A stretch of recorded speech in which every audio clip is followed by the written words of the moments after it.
L'emergenza scatenata in regione dal caso Petrillo è costata oltre 660.000 euro alla sanità friulana, che come risarcimento ha chiesto la stessa cifra all'infermiera accusata di aver finto di vaccinare centinaia di bambini. Prometteva incontri con minori in cambio di criptovalute, inviava immagini di bambini abusati e violentati, manette con l'accusa di pedofilia a un 52enne residente nel Goriziano, trovati 30.000 file con risprese di sevizie. Oggi per la prima volta in 10 mesi non si registrano pazienti con Covid ricoverati in terapia intensiva, l'ultima volta era accaduto il 29 agosto, solo 9 contagiati nelle aree mediche e nessun decesso. Flash mob pro vaccini dei medici questa mattina all'esterno dell'ospedale di Udine per sensibilizzare i colleghi non ancora immunizzati. Tascini, il caldo non protegge dal virus come dimostra la variante Delta. Domani la Web Gesteco Cividale in trasferta cerca di coronare il sogno a 2 contro Fabriano. Il Palagesteco ha installato un maxi schermo per portare virtualmente i tifosi al seguito della squadra.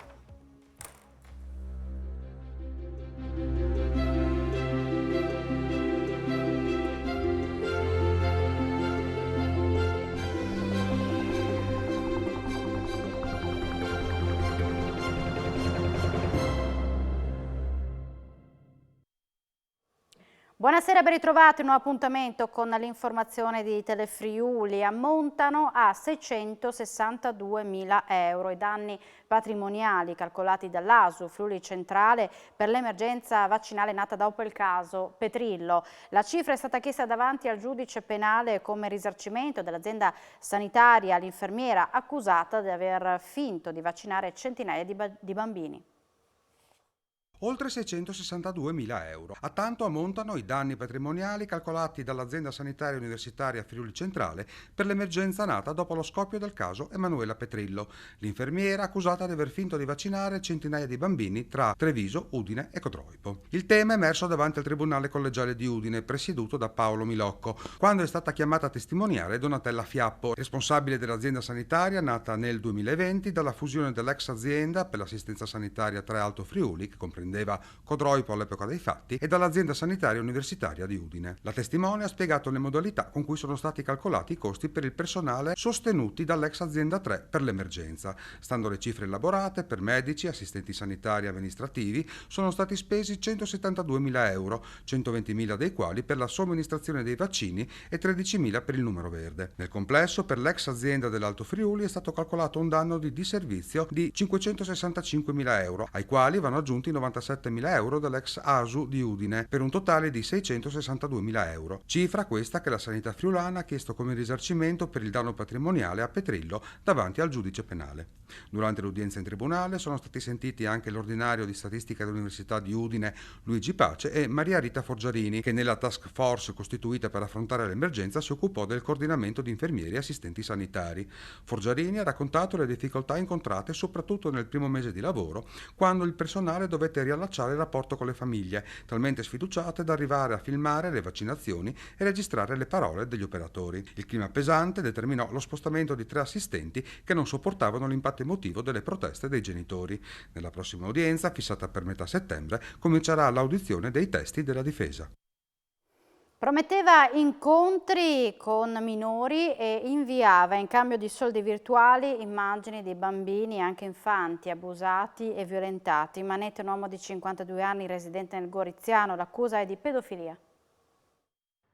Un cittadino goriziano di 52 anni è stato arrestato dalla Polizia Postale di Trieste dopo una complessa indagine sullo scambio di materiali pedopornografici. L'operazione, coordinata dal PM Maddalena Kergia, è partita da una segnalazione internazionale del Centro Nazionale di Contrasto alla Pedopornografia Online. I poliziotti hanno effettuato una perquisizione a casa del goriziano, che aveva accuratamente protetto i suoi account ed i suoi sistemi con tecniche per nascondere i dati, e nonostante gli stratagemmi, gli agenti hanno trovato già oltre 30.000 file con bambini, anche infanti, raffigurati mentre venivano sottoposti a violenze e sevizie. Dall'analisi degli apparati informatici sono emerse 2.000 chat contenenti richieste di scambio di materiale pedopornografico, nelle quali l'uomo proponeva anche agli interlocutori nel dark web dei cataloghi raffiguranti minori che, secondo le chat, sarebbero stati disponibili per incontri sessuali dal vivo. Su questo aspetto la polizia però sta ancora indagando per capire se siano possibilità reali o solo situazioni millantate dal goriziano. È stato trovato anche un portafoglio virtuale virtuale con le criptovalute usate per lo scambio.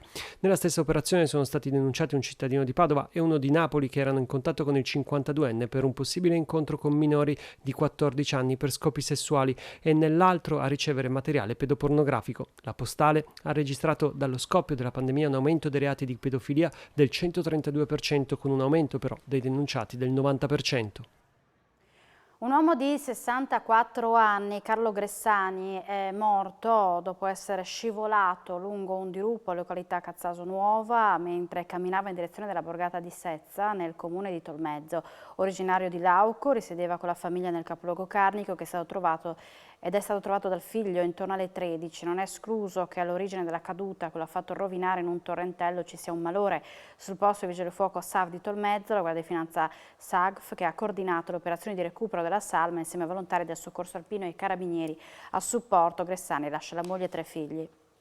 È finito in carcere a Udine per aver violato ripetutamente la misura cautelare dell'allontanamento dalla casa familiare e del divieto di avvicinamento all'ex convivente. A finire in cella a seguito dell'esecuzione di un'ordinanza di custodia cautelare emessa dal GIP del Tribunale di Udine un ragazzo di 25 anni con precedenti. Il giovane si era precedentemente reso responsabile di atti persecutori consistenti in minacce percosse nei confronti dell'ex compagna a partire da agosto 2020. Lo hanno arrestato nel pomeriggio di ieri i carabinieri di Martignacco. E dopo 10 mesi in Friuli Venezia Giulia, oggi nessuna persona si trova ricoverata in terapia intensiva a causa del Covid. Nella nostra regione non accadeva dal 29 agosto 2020. Oggi su 3.454 tamponi molecolari sono stati rilevati 8 nuovi contagi, di cui uno riguardante un migrante richiedente asilo a Trieste con una percentuale di positività dello 0,23%. Sono inoltre 1.501 i test rapidi antigenici realizzati, dai quali sono stati rilevati 7 casi, 0,47%. Non si registra alcun decesso, come detto non ci sono persone ricoverate in terapia intensiva, mentre i pazienti in altri reparti sono 9. Da lunedì prossimo via la mascherina all'aperto, in zona bianca sparisce l'obbligo di indossarla. La decisione è stata presa dal CTS e sarà formalizzata con decreto del governo. Resta l'obbligo sui mezzi di trasporto pubblico, nei negozi, centri commerciali e anche nei locali al chiuso, salvo quando si è seduti al tavolo. L'ufficialità si avrà con il decreto del governo che dovrebbe essere firmato venerdì dopo l'analisi del monitoraggio settimanale da parte dell'Istituto Superiore di Sanità. Ma l'annuncio del superamento dell'obbligo di indossare la mascherina all'aperto in zona bianca a partire da lunedì 28 giugno lo ha dato sui profili social il ministro della Salute Roberto Speranza dopo una nota del Comitato Tecnico Scientifico che si è riunito ieri sera. Il presidente del CTS, Franco Locatelli, ha anche detto che al chiuso, se tutti i presenti sono vaccinati, si può valutare di toglierla. La decisione spetta comunque al governo.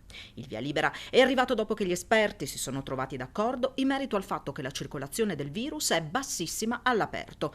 La mascherina potrà non essere indossata solo in zona bianca e dalla prossima settimana ciò dovrebbe riguardare anche la Valle d'Aosta, unica regione al momento in giallo, e solo se non ci sarà rischio di assembramenti. Più punti di ritorno alla normalità si ottengono, meglio è. Ovviamente bisogna utilizzare la cautela, sicuramente abbiamo una diffusione in Italia, in regione, incomincia ad avanzare la variante e quindi la cautela serve, però devo dire che la campagna vaccinale e i numeri di contagi in questo momento ci permettono di essere relativamente ottimisti. L'utilizzo della mascherina resta obbligatorio a bordo dei mezzi pubblici e durante i viaggi in treno o in aereo. Lo stesso vale anche quando si entra in negozi e centri commerciali. Quanto ai locali pubblici, il personale dovrà sempre coprire naso e bocca con la mascherina, all'aperto come al chiuso. I clienti invece potranno toglierla all'interno di bar e ristoranti solo quando seduti al tavolo, come accade ora. Flash mob pro vaccini per sensibilizzare i sanitari che non si sono ancora sottoposti all'immunizzazione anti-Covid questa mattina all'esterno del padiglione 15 dell'ospedale di Udine. Il personale dell'azienda sanitaria universitaria Friuli Centrale, a partire dal direttore generale Denis Caporale, ha voluto lanciare un messaggio ai colleghi che non si sono ancora sottoposti al vaccino. L'ha fatto con un simbolico lancio di palloncini. Flash mob questa mattina al Santa Maria della Misericordia di Udine da parte di medici, dirigenti e personale infermieristico per promuovere i vaccini tra gli operatori sanitari che ancora non hanno voluto sottoporsi all'inoculazione anti-Covid. E proprio nel giorno in cui, a livello nazionale, sono state avviate le prime procedure per la sospensione degli operatori sanitari non vaccinati. Noi ci impegniamo, siamo impegnati costantemente, generalmente sulle vaccinazioni e continueremo questa vaccinazione fino al raggiungimento di un target che è prefissato superiore al 70% e potremo andare anche oltre, quindi vacciniamoci, vaccinatevi. E un messaggio anche dal vicepresidente della regione Riccardo Riccardi: la campagna vaccinale, dice, è una delle poche risposte alla pandemia. L'assessore regionale con la Lega alla Salute è vicino agli operatori che questa mattina hanno preso parte al flash mob al Santa Maria della Misericordia di Udine. Una iniziativa in cui ASUF ci crede e che facciamo con grande forza perché le persone si vaccinino e credano in questa misura di sanità pubblica importantissima, più che mai in questo momento. Qual è la percentuale del personale sanitario che in azienda sanitaria universitaria Friuli Centrale si è vaccinato? Ci risulta 87% del personale sanitario. Poi dipende anche dalle qualifiche, c'è una differenza tra le qualifiche chiaramente, però insomma l'87%. Non è tanto una questione di opinioni, basta guardare i numeri. Da quando abbiamo introdotto la vaccinazione noi avremo una positivizzazione di operatori ogni 2 settimane, prima ne avevamo 60 al giorno, quindi voglio dire non è che stiamo a discutere, guardiamo i numeri e su quello prendiamo le decisioni, che non può essere altro che vaccinarsi. Al flash mob anche il direttore della clinica di malattie infettive di Udine, Carlo Tascini, che ammonisce l'estate e il caldo non proteggono dallo sviluppo dell'infezione, come dimostra la diffusione della variante Delta in Inghilterra. Il messaggio è che noi non abbiamo più malati tra i vaccinati. Chi ha completato la vaccinazione non si ricovera per la malattia. Sappiamo che il vaccino ci protegge dalla malattia ma non dall'infezione. È dirompente la vaccinazione, appunto perché ha permesso di non avere più i malati. Infatti nel reparto di malattie infettive, lo vedete lì, prima avevamo 60 posti letto tutti pieni di Covid, adesso ad oggi abbiamo solo 2 ricoverati che non hanno la polmonite, sono lì per altri motivi o perché stanno finendo il loro periodo di riabilitazione. Prima abbiamo avuto gli eventi avversi dal virus, che sono eventi avversi terribili con una mortalità elevata, siamo a un case fatality rate intorno a 2,5-3%, cioè il 3% dei positivi sono morti. Mi sembra un evento avverso abbastanza preoccupante rispetto agli eventi avversi del vaccino, che sono riconosciuti e che vanno modulati in base al numero di casi che abbiamo e quindi dalla gravità dell'epidemia. È possibile che col caldo ci sia meno assembramenti e meno diffusione del virus. La variante Delta in Inghilterra, è vero che l'estate inglese non è come quella italiana, però sta dando un aumento di casi in estate. Il numero dei casi non si correla col numero dei ricoveri, perché col vaccino AstraZeneca, almeno con 2 dosi, si vede che c'è una riduzione dell'immunità ma solo di 2 o 3 volte. Sono partite oggi le vaccinazioni anti-Covid per gli operatori turistici di Lignano Sabbiadoro nella palestra comunale di Viale Europa e proseguiranno anche nella giornata di domani, sempre dalle 9 alle 14. I vaccini Pfizer saranno inoculati per la seconda dose nelle giornate del 15 e del 16 luglio. Oggi sono state vaccinate circa 430 persone, domani sono previste 200. Contento e orgoglioso il sindaco di Lignano Sabbiadoro Luca Fanotto, che ha dichiarato: lo spazio che abbiamo utilizzato è molto ampio, permette di gestire tutta la procedura nel migliore dei modi. Ringrazio il vicepresidente regionale Riccardi e tutti gli operatori dell'azienda sanitaria, i volontari della protezione civile e i carabinieri in congedo che si stanno adoperando con grande professionalità, volontà e spirito altruistico nella campagna vaccinale a Lignano. Al momento pare non esserci un futuro certo per le torri faro realizzate dallo scultore Luciano Del Zotto per lo stadio Friuli e dal 2016 depositate all'interno dell'ex caserma Usoppo. La loro sistemazione, visto lo stato di degrado in cui si trovano, costerebbe dai 150 ai 200 mila euro. Che fine faranno le torri faro realizzate dallo scultore Luciano Del Zotto per lo stadio Friuli? Al momento giacciono alla ex caserma Usoppo e per il loro riutilizzo non si intravedono possibilità di alcun genere. Nel 2016 sono state rimosse quando hanno ristrutturato lo stadio. La legge dice che non si possono rimuovere, se non previa autorizzazione, gli elementi culturali che fanno parte della legge che tutela il bene artistico. Per sistemarli da una parte devono essere a norma, devono essere rimesse in piedi, eccetera, eccetera, con un costo incredibile, perché il tutto potrebbe costare 150-200 mila euro, è stato valutato. A questo punto è inutile chiedersi perché, a questo punto è chiedersi che fare. Sicuramente dovremo muoverci per chiedere cosa fare di queste torri faro. Si spegne così anche l'opportunità di trasferirle nel campo federale, il cui progetto di fattibilità per la riqualificazione è stato approvato dalla Giunta Comunale insieme a quello per l'area sportiva di Via Basiliano. Per la prima opera il Comune ha messo a disposizione 1.020.000 euro. Per l'impianto sportivo di Via Basiliano l'importo è di 1.200.000 euro. Meno posti auto, più spazio per il ritrovo dopo le funzioni religiose. È l'idea della Giunta Comunale di Udine per la sistemazione del sagrato della chiesa di via Baldasseria Media, da anni al centro di polemiche da parte della popolazione locale. La sistemazione del sagrato della chiesetta di Baldasseria Media ha destato polemiche tra la popolazione del luogo. Il Comune di Udine ha inteso superarle con un progetto che punta alla valorizzazione e alla fruizione dell'edificio sacro. È una situazione che ereditiamo da lungo tempo, una situazione molto particolare, molto critica, perché diversi residenti temevano che la chiesetta non venisse valorizzata nel modo giusto, quindi con un sagrato, con un'area dedicata a un momento conviviale dopo l'uscita dalla Santa Messa. Invece il progetto, che oggi è stato riapprovato, di fattibilità economica, presenta un numero di posti auto molto limitati e un bel sagrato adibito appunto all'accoglienza dei residenti. Inoltre con questa delibera vengono anche approvate tutte le osservazioni fatte alla variante, al piano regolatore, ben 12 osservazioni ricevute, molte delle quali respinte, alcune delle quali parzialmente accolte, che appunto vanno in questa direzione, nel valorizzare la chiesa e quindi ridurre l'area dedicata al parcheggio e valorizzare l'area dedicata al luogo di culto. Inoltre ben venga l'accordo anche col proprietario del terreno, perché a questo punto l'amministrazione potrà beneficiare di un risparmio economico non espropriando l'area. La Presidente dell'Associazione Industriale di Udine, Anna Mareschi Danieli, torna a parlare dell'annunciata collaborazione tra le Confindustrie del Friuli Venezia Giulia e del Veneto.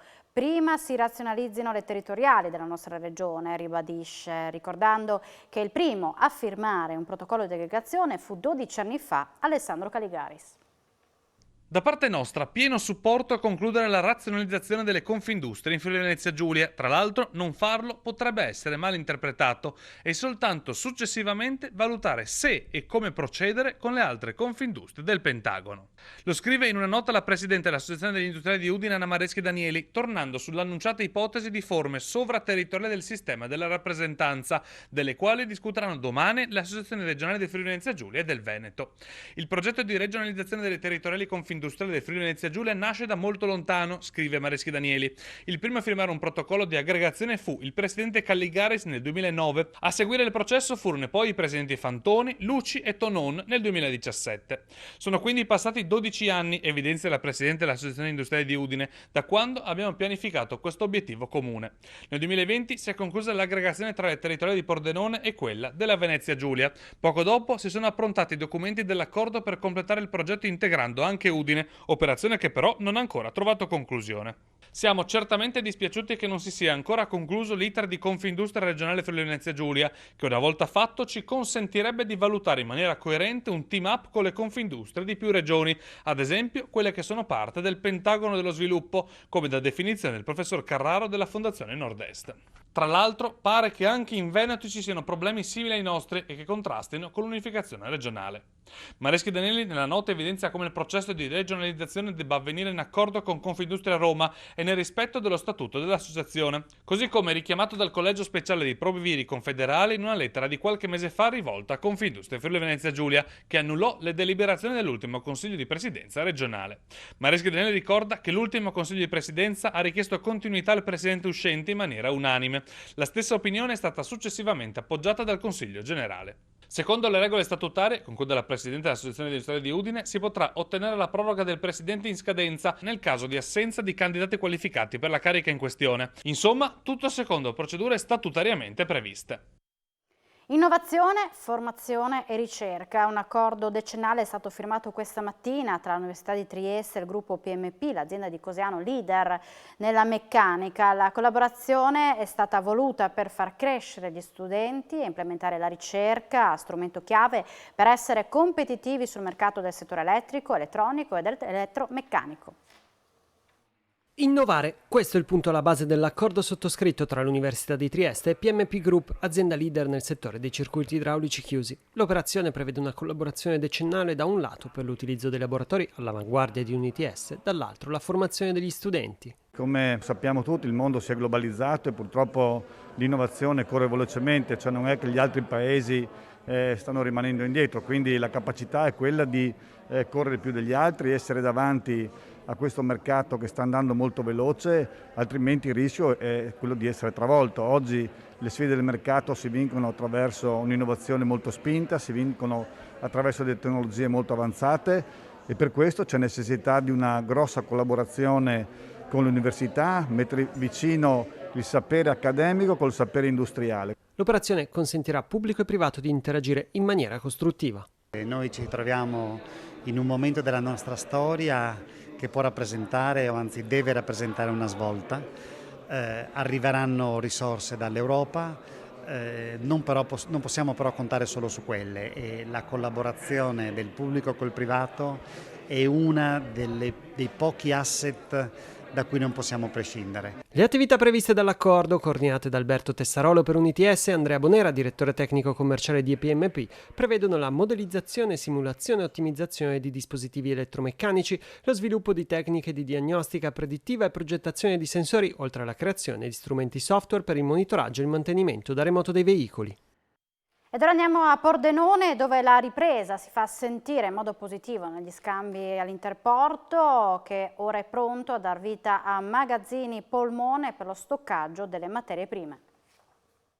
La ripresa economica in atto si vede chiaramente anche all'Interporto di Pordenone, dove lo scambio di merci, via gomma e su rotaia, sta recuperando rapidamente le perdite dei mesi passati, merito anche dei tanti collegamenti attivi in diversi paesi d'Europa. La ripartenza è veramente forte, è uno sprint, perché ci troviamo con un carico di lavoro, oserei dire quasi del 20% anti-Covid. C'è una ripresa industriale che, almeno per quanto riguarda le zone contermini all'Interporto, sono veramente eccezionali. Resta non marginale il problema del reperimento delle materie prime. Anche su questo fronte l'Interporto sta correndo ai ripari.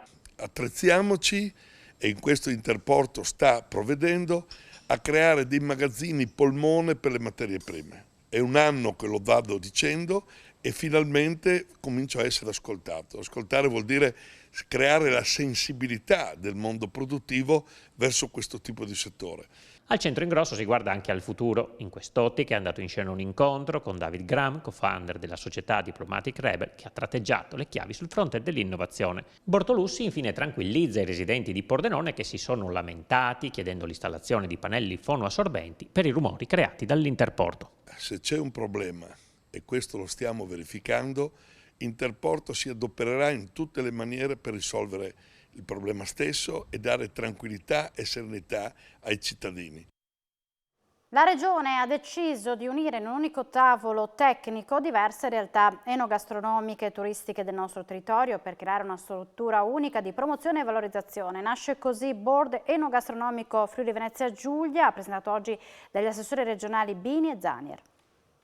Un unico tavolo di lavoro capace di dare indirizzi e guidare la promozione. È il Board Enogastronomico FVG, lanciato dalla Regione per spingere una valorizzazione unitaria delle eccellenze del territorio. Prima ricaduta positiva in realtà ce l'ha già avuta, ovvero integrare tutti quanti i soggetti che a vario titolo hanno sempre lavorato nell'ambito dell'agroalimentare e del turismo, ma molte volte ognuno con direzioni proprie senza un vero coordinamento.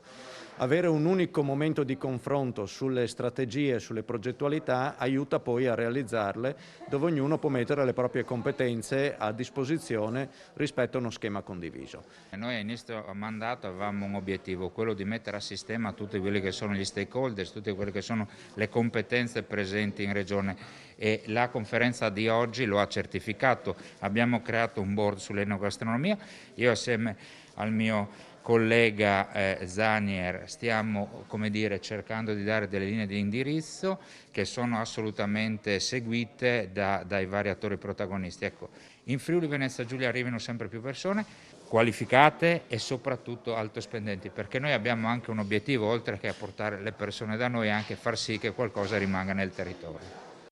Si è concluso a Roma l'iter legislativo della legge regionale mirata alla riabilitazione storica dei 4 alpini fucilati di Cercivento. 105 anni dopo, Silvio Gaetano Ortis, Giovanni Battista Coradazzi, Basilio Matiz e Angelo Primo Massaro hanno visto il loro onore restituito. Il lunghissimo iter per loro è terminato a Roma, con la legge presentata dal Consiglio regionale del Friuli Venezia Giulia, che istituisce la giornata regionale della restituzione dell'onore ai fucilati ogni 1° luglio e mira a ridare dignità a tutti i 750 fucilati italiani della Prima Guerra Mondiale. Un messaggio di speranza, devo dire, che oggi abbiamo voluto portare qui a Roma per sollecitare non solo il Parlamento, in questo caso Camera e Senato, ma per portare il modello di questa legge anche al servizio delle altre regioni, che attraverso la conferenza dei presidenti delle assemblee legislative ne prenderà atto e potrà in qualche modo approvare una simile legge anche nel resto d'Italia. Finalmente, almeno su un atto che ha trovato l'unanimità degli intenti, anche qui a Roma, in Parlamento, si dovrebbe fare la stessa cosa. Dovrebbe essere proprio l'esempio concreto di lavorare tutti insieme e non solo a parole ma a fatti concreti, perché sappiamo che ogni tanto qui a Roma le cose si perdono, come avevamo ricordato prima, tra Camera e Senato, però se c'è la volontà io credo che una cosa del genere debba essere fatta in onore delle vittime e in onore della verità storica. A Udine la Cappella Manin di Largo Melzi potrà essere riaperta al pubblico per un anno. La Giunta Comunale ha approvato lo schema di convenzione da stipulare con il Touring Club Italiano, che promuove l'iniziativa Aperti per Voi, con la Parrocchia del Redentore, che per anni si è occupata del gioiello di architettura barocca fatto costruire da Ludovico Manin nel 1733. Nel corso delle precedenti edizioni del progetto Aperti per Voi, che prevede l'impiego di volontari adeguatamente preparati, i visitatori sono stati circa 6.000 a dimostrazione dell'interesse per quest'opera architettonica rimasta inaccessibile per anni. La proposta di rinnovo della convenzione prevede l'apertura al pubblico di sabato e l'ampliamento dell'offerta con la possibilità di visitare la cappella anche in altre giornate della settimana da ottobre a giugno, per favorire le visite da parte delle scolaresche in occasione di eventi e manifestazioni culturali per concordare con il Comune. Siamo in chiusura, ma prima lo sport, l'anticipazione di Sport FVG che andrà in onda tra poco, dove si parlerà di basket. In primo piano Gesteco UWEB Cividale, che è in trasferta, sarà in trasferta domani per cercare di coronare il sogno A2 contro Fabriano. Alla Palagesteco sarà installato un maxi schermo per portare virtualmente i tifosi al seguito della squadra. Dunque tra poco Sport FVG, grazie per l'attenzione, buona serata su Telefriuli.